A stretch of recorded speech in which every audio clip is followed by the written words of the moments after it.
සුබ දවසක් වේවා. අපි අද කතා කරන්න බලාපොරොත්තු වෙන්නේ බුදුරජාණන් වහන්සේගේ බුද්ධ ඥානයට ඇති හැකියාවන් ගැන. බුදුරජාණන් වහන්සේ සහස්‍රී සහ දසසහස්‍රී ලෝක ධාතුන් තතුසේ දන්නවා. බුදුරජාණන් වහන්සේ දේශනා කරනවා යම්තාක් තථාගතයන් වහන්සේ කැමති වනසේක්ද සහස්‍රී දසසහස්‍රී මහා සහස්‍රී ලෝක ධාතු තම ස්වරයෙන් තම ඥාණයෙන් දකින්න හඬ පතුරවන්න පුළුවන් කියලා. ඒ විතරක් නෙමෙයි, ඉන් පිටත යම්තාක් කැමති වනසේක්ද ඒ තාක් තම ස්වරය ඇසෙන්න සලස්වන්න ඒ ලෝක ධාතුන් තතුසේ දකින්න බුදුරජාණන් වහන්සේට පුළුවන් කියලා උන්වහන්සේ පවසනවා. මේ දැක්මත් උතුම් බුදු ගුණයක්මයි. බුදුරජාණන් වහන්සේ සත්වයාගේ ශ්‍රද්ධාදී ඉන්ද්‍රිය ධර්මයන් බල ධර්මයන්ගේ වැඩිම නොවැඩීම තතුසේ දන්නවා. ඒ පුද්ගලයන්ගේ ශ්‍රද්ධා, වීර්ය, සති, සමාධි, ප්‍රඥා ඉන්ද්‍රිය ධර්මයන්හි බල ධර්මයන්හි වැඩිම නොවැඩීම දකිමින් සුදුසු අනුශාසනා කිරීම බුදුරජාණන් වහන්සේට පමණක් කුරුම බුදුගුණයක් වෙනවා. යම් පින්වතෙක් බුදුරජාණන් වහන්සේගේ අනුශාසනා පිළිපදීද ඔහු අපායේ නොඇටෙන සෝවාන් පුද්ගලයෙක් වන්නේය.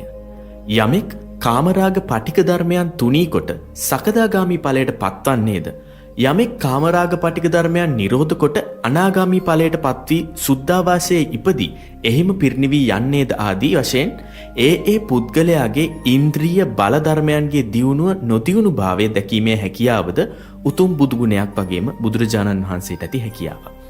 ඒ වගේම තමයි බුදුරජාණන් වහන්සේ සත්වයාගේ ධාන විමෝධි සමාපත්තීන්ගේ කෙලසීම පිරිසුදු බවද ඒවායින් නැවත නැගී සිටීමද තතුසේ දන්නවා.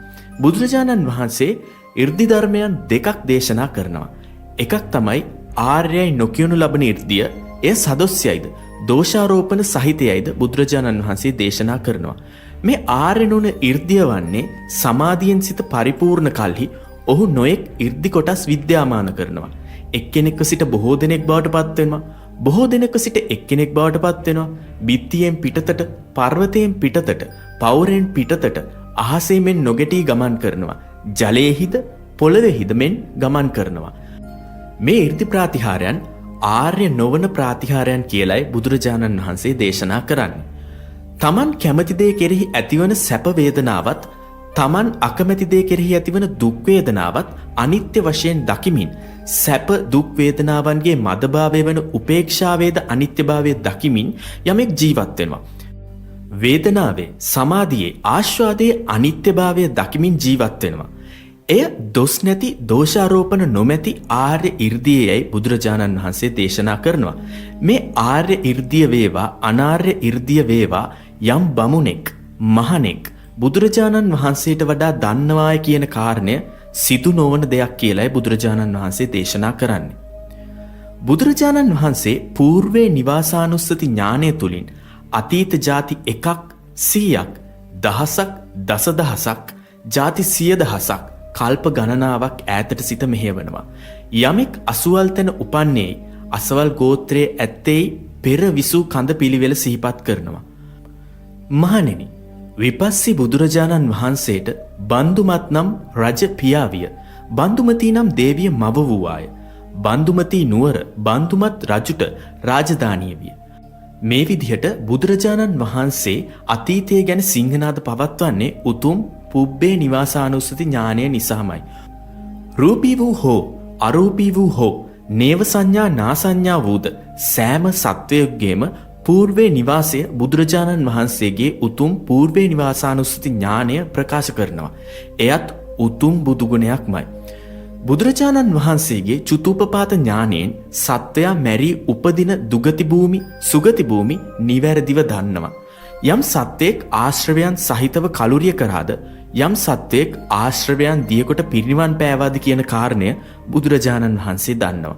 සත්වයා සිතින්, කයින්, වචනයෙන් යහපත්ව හැසිරීමෙන් සිල්වත්ව ජීවත්ව ජීවිතය ගෙවා මරණාසන්න මොහොතේ ඇතිවන යහපත් සිතුවිලි නිසා ඊළඟ උපත සුගතියේ උපදින්නේද, යමෙක් සිතින්, කයින්, වචනයෙන් අකුසල් සිදුකොට මිසදිටු භාවයට පත්ව මරණාසන්න වූ විට උපදින්නා වූ පහත් වූද නොමන වූද දුගතියේ උපතද ශුද්ධ වූ දිවසින් එකෙනෙහිම එම සත්වයාගේ නැවත උපත චුතූපපාත ඥාණයෙන් බුදුරජාණන් වහන්සේ දකිනවා. එයත් බුදුගුණයක්මයි. ඉතින් මේ විදිහට තථාගතයන් වහන්සේගේ ගුණ අනන්තයි අප්‍රමාණයි. අපි කොයිතරම් තථාගතයන් වහන්සේගේ ගුණ ගායනා කරත් කාලය යනවා මිසක් ගුණ අවසාන වෙන්නේ නැහැ. ඉතින් ඔයාලටත් මේ වීඩියෝ එක බලද්දි බුදුරජාණන් වහන්සේ ගැන ශ්‍රද්ධාවක් ඇති වුණා නම් ඒ ශ්‍රද්ධාසිත ඔයාලටත් බොහොම වැඩදායී දේවල් වලට උපකාරී වෙයි. ඉතින් වීඩියෝ එක හොඳ නම් ලයික් කරන්න, කමෙන්ට් කරන්න, ෂෙයා කරන්න වගේම අපිව සබ්ස්ක්‍රයිබ් කරන්නත් අමතක කරන්න එපා.